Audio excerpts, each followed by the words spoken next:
Bom, turma, tudo bom? Como é que vocês estão aí nesse período? Espero que vocês estejam bem. Vim conversar um pouquinho aqui com vocês, né? Sobre um fenômeno, né? Que vem acontecendo aí e que é bem pertinente aí para o tema que a gente vem abordando, né? Que é o tema aí relacionado com a logística, com o armazenamento e com o transporte. Esse momento, né, que a gente está passando, principalmente por meio da pandemia do Covid-19, a gente se depara com uma situação, né, que os preços, né, do barril do petróleo chegaram a valores negativos, principalmente nos Estados Unidos, né? E eu trago aqui como proposta, até para a gente entender um pouquinho desse assunto, o que está acontecendo nesse cenário internacional, que envolve diretamente a logística, né? Por que os preços do barril de petróleo chegaram a valores negativos, né? Como é que é possível toda uma extração, toda uma quantidade de funcionários, toda uma tecnologia envolvida para a extração desse petróleo e depois de todo esse aparato, né, industrial e tudo mais, chegar a valores negativos? A nossa aula de hoje tem esse objetivo, né? O que a logística tem em comum com os preços negativos do petróleo? Pessoal, o barril de petróleo ele chega a ser negociado a preço negativo nos Estados Unidos. Isso nesse momento, né? Segundo notícias aí do âmbito internacional. E o descompasso entre essa oferta e a demanda leva a problemas de estocagem do produto, certo? Em 9 de março, o preço do petróleo nos mercados internacionais precisou de apenas alguns segundos para cair 30%. Isso aí em março, viu, pessoal? Diante de uma disputa entre a Arábia Saudita e Rússia. A queda representava até então a maior desvalorização do barril desde os anos de 1990. No caso aqui na Guerra do Golfo, né? Só lembrando, a gente teve outros momentos aí por crises bem intensas, né? Como por exemplo a crise do petróleo dos anos 70, né? Esse desequilíbrio, né? Iniciado em março, levou ao esgotamento quase total das capacidades de armazenamento do petróleo, certo? E quando a gente fala do armazenamento, a gente está falando dos locais onde esses barris são guardados até o beneficiamento, até o refinamento do petróleo para se tornar outros bens energéticos, né? O petróleo, o barril de petróleo, a gente está falando de uma commodity ainda, né? Ele ainda não está pronto para o consumo em si, né? Não, você não vai chegar com um barril de petróleo, tirar e abastecer o seu carro, por exemplo, né? Então há petróleo demais sendo produzido, mas não há onde guardar os novos barris que chegam das plataformas, certo?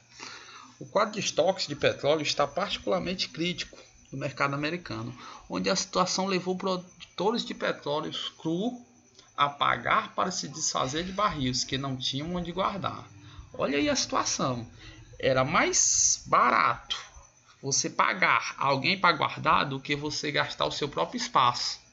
Daí o preço negativo, abaixo de zero. Para os contratos de entrega em maio, que indica que as pessoas simplesmente não querem ter compromissos ligados ao recebimento de petróleo no curto prazo, quando o preço é negativo, os produtores pagam para vender, certo? Então, tá tão cheio e a gente tem que levar em consideração aí que tem todo um custo também, você parar, certo? De produzir petróleo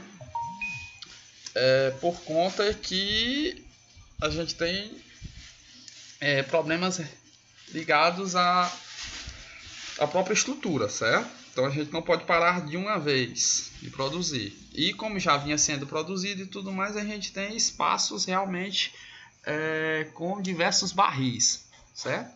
Aqui o quadro ele retrata bem, certo? A gente tem aí o preço do barril, né? Em janeiro de 2020, aí na casa de uns $60, né?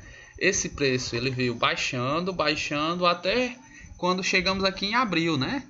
Que a gente vê ele passar o patamar do zero, chegando aí a valores negativos abaixo dos $20, né? Já próximo aos 40, viu?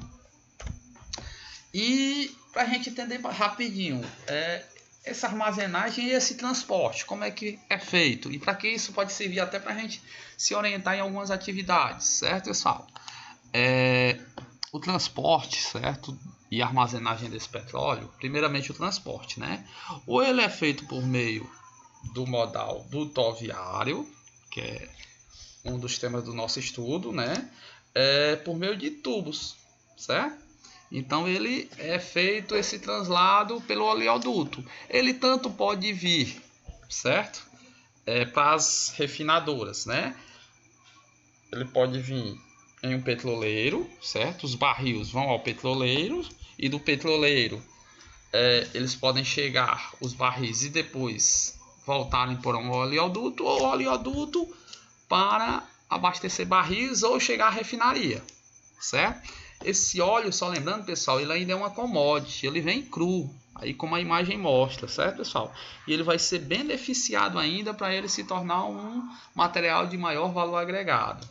Então, esse óleo cru em si, por conta do preço da armazenagem, dos problemas de, nesse momento, a crise internacional e o comércio internacional ele está parado e os veículos em si estarem pouco circulando, certo?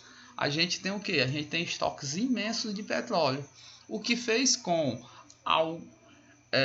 o preço do barril de petróleo ser comercializado a preços negativos. Por quê? Porque a produção não poderia parar e não tinha onde se guardar. Então, alguns fornecedores estavam passando para frente, pagando para se guardar.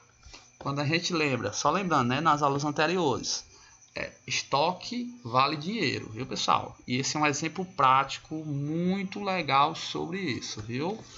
Mas tudo de bom, pessoal. Fiquem em casa, certo? Aulazinha rápida, simples, mas de grande importância. E tenho certeza que vai ser tema de diversas provas aí pela frente, certo? De vestibulares, provas técnicas e diversas outras provas, viu, pessoal?